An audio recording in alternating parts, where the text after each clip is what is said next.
선관위에 채용 비리 있었던 건에 대해서 지금 수사받고 있습니까? 현재 기소된 사건은 4건이고 제가 보고받기로는 나머지 사안에 대해서 수사기관에서 수사받고 있죠? 예. 잘못했다고 생각하고 있는 건가요? 네, 그 일부는 잘못한 부분을 인정하고 네, 있습니다. 좋습니다. 20년 21대 국회의원 선거부터 24년 22대 국회의원 선거 그 사이에 대통령 선거하고 지방선거가 있었죠. 네. 이 4개의 선거에서 선거 무효 소송이 몇 건이나 있었습니까? 21대 국회의원 선거만 제가 지금 머릿속에 있는데 126건. 120건 정도가 예. 있었습니까? 126 원래 제기된 것은 133건인가 사건이었습니다. 그리고 네. 판결로 나온 것이 126건이고요. 그 중에서 선거 무효 판결이 나온 게 있습니까? 없습니다. 단 한 건도 없습니까? 네, 민경욱 선거 무효 소송에서도 대법원에서 패소한 거 맞죠? 민경욱이? 맞습니다. 예. 그러면 이 법원에서 이렇게 다 한 것인데 여기에 대해서 문제가 있다라고 계속 하는 거네요. 한마디 더 하겠습니다. 이 윤석열 대통령은 헌재에서 선거가 전부 부정이어서 믿을 수 없다는 그런 음모론이 아니고 팩트를 확인하는 차원에서 한 것이다 라고 했는데 혹시 기억납니까? 네, 그렇죠. 스크린 차원, 점검 차원이라고 합니다. 근데 스크린 차원, 점검 차원인데 군대와 경찰을 투입하고 영장 없이 당직 직원 5명을 인신을 구속하고 선관 휴대폰을 압수했습니다. 이것이 비리 원칙에 맞습니까? 맞습니까? 그 부분은 이제 개인적인 의견을 물어보시는 거라 돼서 예, 알겠습니다. 예. 그 사무총장님, 윤석열 대통령이 임명한 사무총장 맞죠? 아닙니다. 그 국민들께서 오해하고 계시는데 지금 국민의 대표 기관인 국회 이외에 유일하게 독자적으로 독립해서 인사권을 행사하는 기관이 선거관리위원회입니다. 윤석열 대통령의 동창 맞죠? 네, 맞습니다. 네, 이상입니다. 잠깐만 스톱해 주십시오. 한국은행 총재님 좀 부탁드립니다. 한국은행 총재입니다.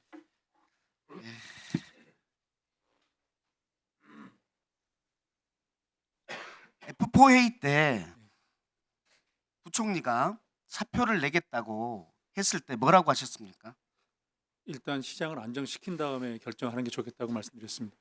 사표를 내지 말라고 했습니까? 네. 시장을 안정시킨 다음에 사표를 내시든지 마시든지 하시라고 한 겁니까? 네, 그렇게 했습니다. 그럼 사표를 당장 내지 말라고 한 거였지 그거네요. 아니, 뜻은 시장을 안정시킨 다음에 결정하시는 게 좋겠다고 말씀드렸습니다. 예, 알겠습니다. F4 회의 회의록 있습니까?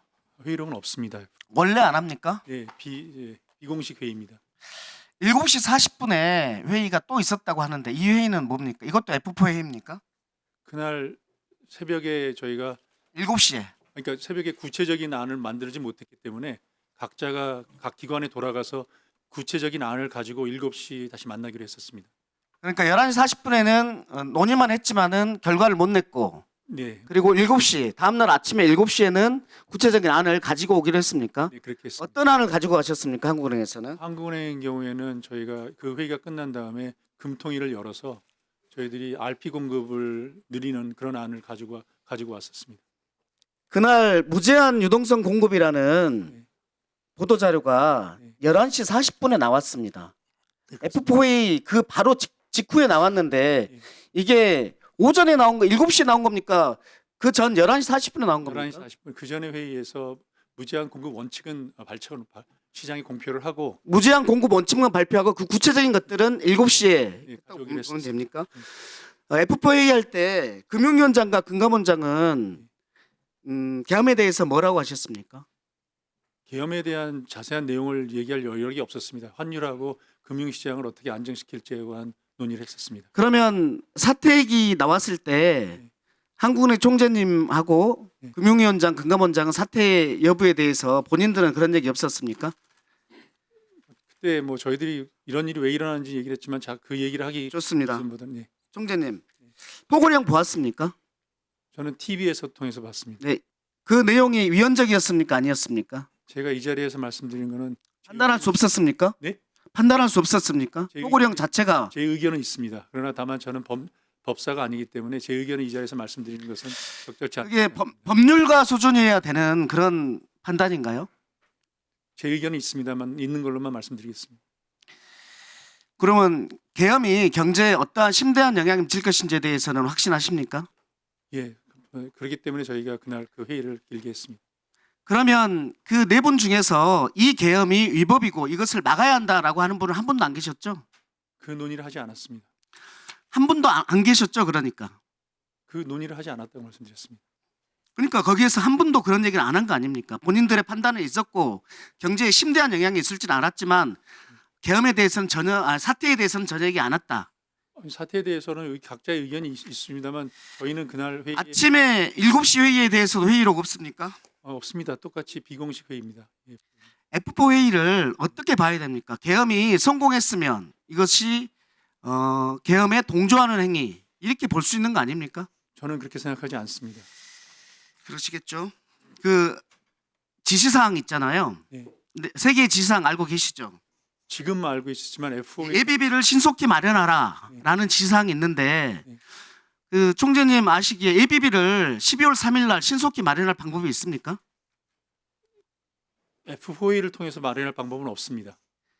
아니, 기재부에서 그건 제가 답변할 상황이 아닌 것 같습니다. 정상적인 방법은 예비비를 마련하려면 추경을 거쳐야 되는 거 아닙니까? 그 정도 모르십니까? 저는 추경 그건 잘 모르겠어요. 그래서 이 예비비가 추경을 통한 정상적인 예비비 항목이 아니라 그냥 돈을 마련할 수 있는 방법을 찾으라 이렇게 해석이 됩니다. 한국은행 대정부 일시대출 제도가 있죠. 있습니다. 여기에 한국은행의 심사 절차가 있습니까? 이 기재부가 기재부가 요청을 하면 예. 심사 절차가 있습니까? 심사 절차라기보다는 국회에서 정해준 한도 내에서 그 용도가 적법한지를 보고 저희들이 판단합니다. 그 한도가 어느 정도 됐습니까? 지금 제가 알기로는 50조로 알고 있습니다. 50조였죠. 당장 네. 기재부에서 한국은행에 요청을 하면 네. 50조를 마련할 수 있었죠. 아니 그 사실 여부를 묻는 겁니다. 예비비로 마련할 방법은 없습니다. 그러니까요. 제가 묻는 것은 한국은행 대정부 일시대출제도 이것을 묻는 겁니다. 일시대출금이 어디로 쓰여? 기재부가 일시대출금 사용 요청을 공문으로 한국은행 국고국에 하면은 50억 원이라는 자금이 50조라는 자금이 마련될 수 있는 거 아닙니까? 그 용도나 이런 걸 저희들한테 얘기해야 될 텐데 다른 용도로 예비비라고 쓰면 저희가 아마 안 주. 아니요. 예비비가 아니라 예. 그 용도를 어느 정도까지 심사할 수 있어요? 당연히 저희가 일시대출금은 정부의 거기에서 예. 비상 입법기구 설치를 위해서 자금이 필요하다, 계엄 자금이 필요하다라고 얘기하지는 않겠죠. 이러저러 얘기를 들어서 요구를 할 텐데 그랬을 때 이걸 거부했겠습니까? 저희들은 한국은행은 정부의 계좌 출입을 왜 이 말을 하냐면 네. 네. 그리고 기재부 장관은 대통령으로부터 네. 신속한 자금을 마련하라는 지시를 받았는데 네. 그 방법이 마이너스 통장 기재부가 한국에서 받을 수 있는 일시대출 마이너스 통장 50조 네. 있는데 마무리하세요. 그것을 요청하지 않았겠느냐라는 의심이고 이게 만약에 계약 해제되지 않았으면 아침에 요구했을 때 한국은행에서 그걸 거부했겠느냐 이걸 묻는 겁니다. 답변해도 되겠습니다. 네. 우선 그날 최대행이 하는 얘기나 이런 걸 봤을 때 예비비나 이런 얘기는 없었고 예비를 요청하지 않을 것으로 저는 자신합니다. 두 번째 저희 한국은행에 요구를 왔을 때 저희 제도상 그런 예비비나 이런 걸 만들도록 저희한테 요청이 왔을 때는 저희가 아니라도 저희 직원들이 줄 수 없는 그런 항목입니다. 네, 감사합니다. 네.